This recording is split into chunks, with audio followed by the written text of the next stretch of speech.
Karen humiliates employee with Down syndrome until Keanu Reeves appears. What he does shocks everyone. Clara's knuckles turned white as she gripped the steering wheel. The rain pounded mercilessly against the windshield, matching the rhythm of her racing heart. Through the blur of water and tears, she could barely make out the silhouette of the bridge ahead. The same bridge where everything had changed 3 years ago. "I can't do this," she whispered, her voice breaking. But the voice on the phone was insistent. "Clara, please, he's asking for you." Dr. Abernathy's voice crackled through the speaker. "The surgery is high risk. If there's anything left unsaid between you two." She swallowed hard. "There's everything left unsaid. He might not make it through the night."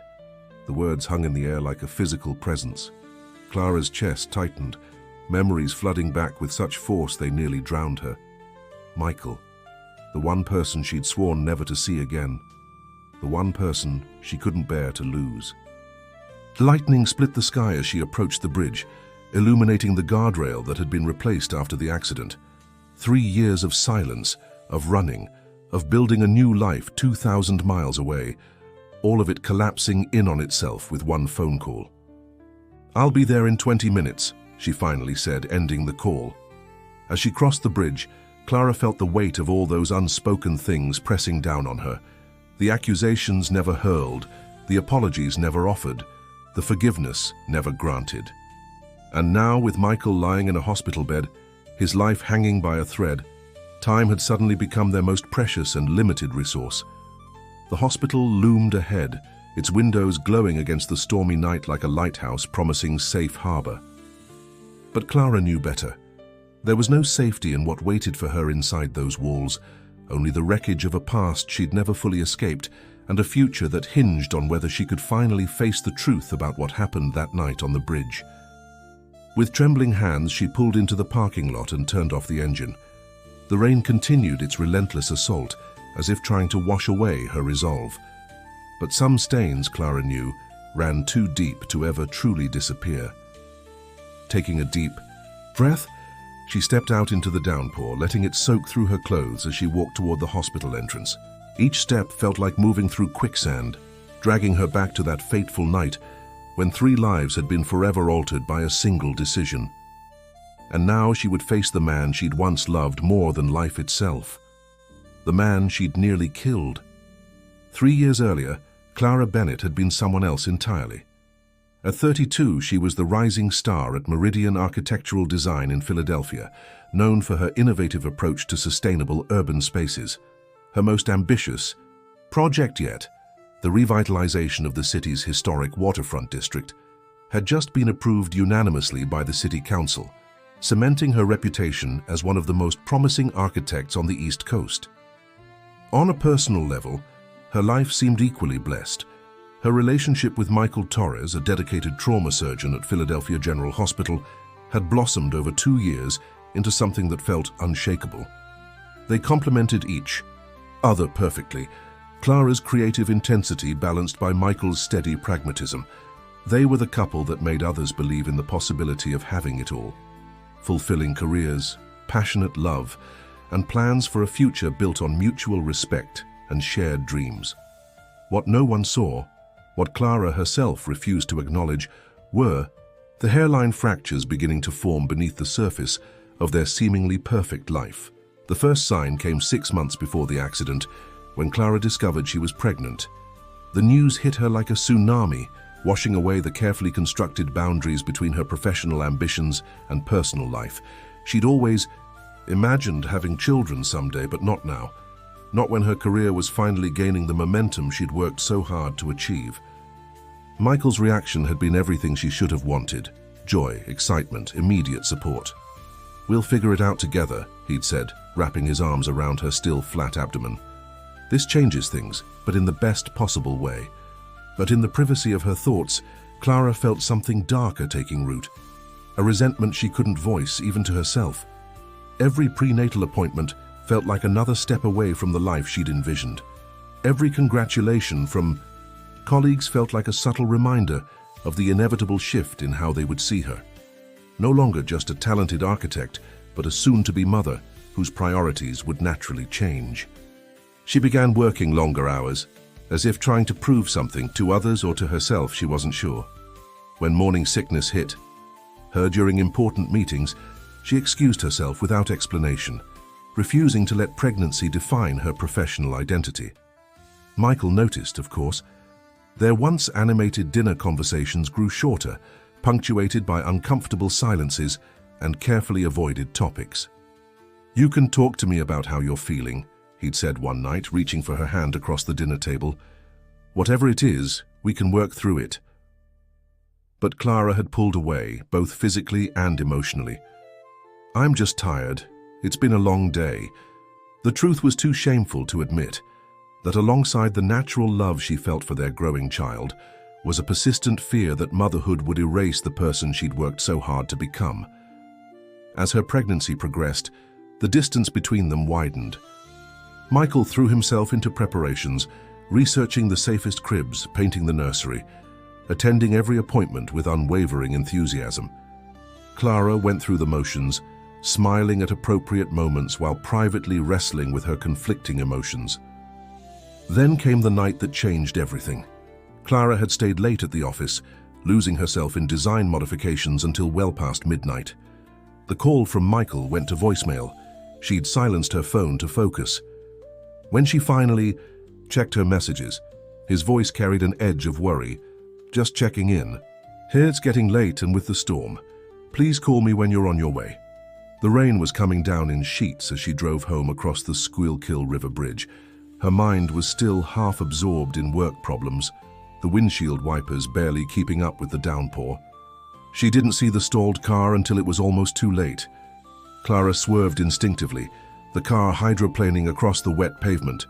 She felt the sickening loss of control as the vehicle spun, crashing through the guardrail. The world tilted, water rushing in as the car began its descent toward the dark river below. In that suspended moment between impact and submersion, a single crystal-clear thought cut through her panic. My baby. What happened next would later come to her only in fragments. The cold shock of river water, the desperate struggle to unfasten her seatbelt, a figure appearing at her window. Somehow Michael had known, had followed her, had arrived just in time to dive in after her.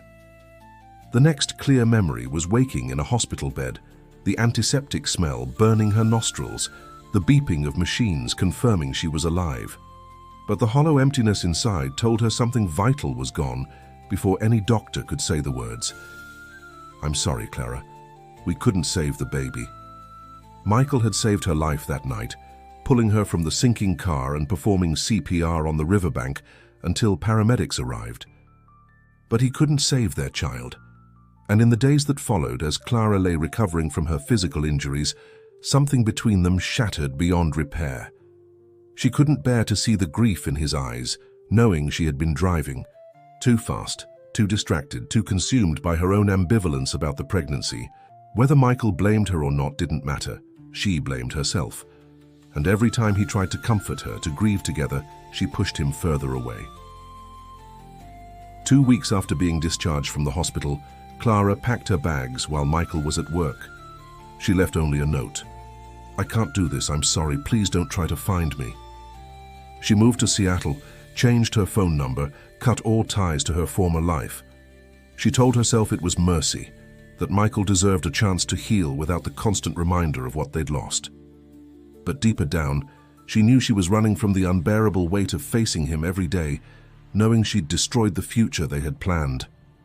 For 3 years, she honored his one request for no contact. For 3 years, she built a new life, working for a smaller firm, making no close friends, dating no one. Until today, when Dr. Abernathy, Michael's colleague and friend, had somehow tracked her down with news that dragged her back across the country through a storm painfully similar to the one that had torn her life apart. The hospital corridor seemed endless as Clara followed the nurse toward the ICU. Her wet clothes clung uncomfortably to her skin, but she barely noticed. Every step brought her closer to the confrontation she'd spent 3 years avoiding. "He's just through there," the nurse said softly, pointing to a room at the end of the hall. "He's been in and out of consciousness. The aneurysm was discovered late. They're prepping him for surgery but wanted to wait as long as possible for you to arrive." Clara nodded mechanically, her throat too tight for words. As the nurse left, Dr. Abernathy emerged from Michael's room, his familiar face now lined with additional years and current worry. "Clara," he said, genuine relief in his voice. "You made it." "How is he?" The question came out as barely more than a whisper. "Critical but stable for now. The surgical team is ready, but..." He hesitated.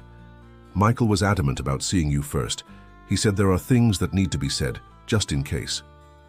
"Just in case?" The implication hung heavy in the sterile air. "What happened?" she asked, needing a moment before facing what waited behind that door. "He collapsed during surgery. Another doctor's procedure, not his own. The scan showed a cerebral aneurysm, likely present for years. The kind that shows no symptoms until..." Dr. Abernathy didn't need to finish the sentence. "Until it's almost too late." "Years," Clara echoed, her mind racing to connect dots she didn't want to consider. "Since before?" "Possibly, yes. Stress can be a contributing factor to rupture." His eyes held hers meaningfully. "Clara, whatever happened between you two, and Michael never shared the details, this isn't about blame, he just needs closure." She nodded, gathering what courage she could find. "I'll go in now." The room was dimly lit, machines humming softly, as they monitored vital signs. Michael lay still against white sheets, tubes and wires connecting him to various equipment. He looked both familiar and like a stranger, thinner, paler, with touches of grey at his temples that hadn't been there before. Clara stood frozen in the doorway, suddenly uncertain whether she had the right to enter this space, to intrude on his suffering after walking away so completely. But then his eyes opened, finding hers across the room with unerring precision, as if some part of him had sensed her presence. "Clara," he said, his voice hoarse but steady. "You came." Those two simple words broke something inside her. The carefully constructed walls she'd built around her grief and guilt began to crumble as she moved to his bedside. "Of course I came," she managed, fighting to keep her voice level. "Dr. Abernathy said you wanted to see me before your surgery." Michael's eyes never left her face, drinking in the details as if memorizing them. "They say it's risky. The location makes it complicated." "But you're in good hands," Clara said, quickly, unable to contemplate the alternative. "You're in your own hospital. These are your colleagues." A shadow of a smile crossed his face. "That's what makes it worse, actually. I know exactly what they're up against." He paused, then added more softly, "It's okay, Clara. I've made my peace with whatever happens." The familiar way he said her name slipped past her defenses, bringing with it a flood of memories, lazy Sunday mornings, inside jokes, the casual intimacy they'd once shared without thought. "Don't talk like that," she said, her voice breaking. "You're going to be fine." Michael reached for her hand, and after a moment's hesitation, she let him take it. His skin felt cool to the touch. "I didn't ask you here for reassurances," he said. "I asked you here because if this is my last chance, I need you to know something." He took a labored breath. "I never blamed you, not for the accident, not for leaving, none of it." Clara felt tears spill onto her cheeks. "You should have. I was driving too fast. I was distracted. If I'd been paying attention..." "Stop," he said, his grip tightening on her hand. "The police report showed the other car had no lights on in a downpour. No one could have seen it in time." He paused, gathering strength. "I know why you left. You blamed yourself because it was easier than facing the truth." "What truth?" she whispered, though part of her already knew that some things are beyond our control, that sometimes terrible things happen for no reason, to good people who don't deserve them. His voice grew more urgent. "You couldn't stand that randomness, that lack of someone to blame, so you blamed yourself. And then you ran because facing me meant facing that truth." The monitors beeped steadily as Clara struggled to process his words. Was he right? Had she been punishing herself all these years for something that was never her fault? "I thought you'd be better off without me," she finally said. After what happened, after I lost our baby, I couldn't bear to see the reminder in your eyes every day. Michael's expression softened. What you saw wasn't accusation, Clara, it was shared grief. I lost our child too, and then I lost you. A nurse appeared in the doorway. Dr. Torres, they're ready for you now. Michael nodded, then turned back to Clara with newfound intensity.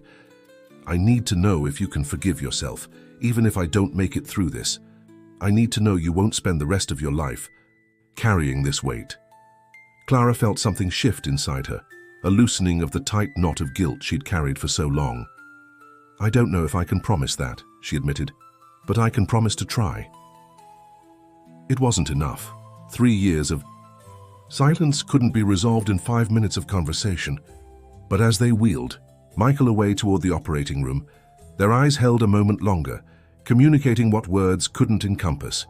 Regret for time wasted, hope for possibilities not yet extinguished, and the recognition that some bonds remain even when everything else falls away. Clara sat alone in the waiting room as minutes stretched into hours. The storm outside gradually subsided, leaving behind a quiet dripping that seemed to echo the IV machines. Other families came and went, receiving their own news, some joyful, some devastating. Clara remained, suspended between past and future, between guilt and forgiveness. Dr. Abernathy appeared shortly after midnight, his surgical mask pulled down, his expression unreadable. The surgery was more complicated than we anticipated, he began, and Clara felt her world beginning to tilt again. There was extensive bleeding, and at one point, we nearly lost him. Clara closed her eyes, bracing for the worst. But, Dr. Abernathy continued, Michael is stubborn. Always has been. He's in recovery now. The next 24 hours will be critical, but I'm cautiously optimistic. Relief washed over her with such force that her knees weakened. Can I see him? Not yet. He'll be unconscious for several hours. Go get some rest, change your clothes, come back in the morning. But Clara shook her head. I'll wait. Because she'd already spent 3 years running. 3 years hiding from truths she hadn't been ready to face. And if there was even the slightest chance of repairing what had been broken between them, she owed it to Michael and to herself to be present for whatever came next. Dawn was breaking when a different nurse came to find her, curled uncomfortably in a waiting room chair. Ms. Bennett, he's asking for you. Clara followed her to the recovery room, heart pounding with uncertainty. Michael lay still, heavily bandaged, but his eyes were open and clear. Hey, she said softly, taking the chair beside his bed. Hey, yourself, he replied, his voice weak but steady. You stayed. Clara nodded, suddenly unable to speak past the lump in her throat. After a moment, she managed, I'm done running. Michael's hand found hers, fingers intertwining as naturally as they had years ago. Good, he said simply, because I have a lot of lost time to make up for, and I'll need your help with that. Outside the window, the first true light of morning spilled across the city, illuminating puddles left by the storm.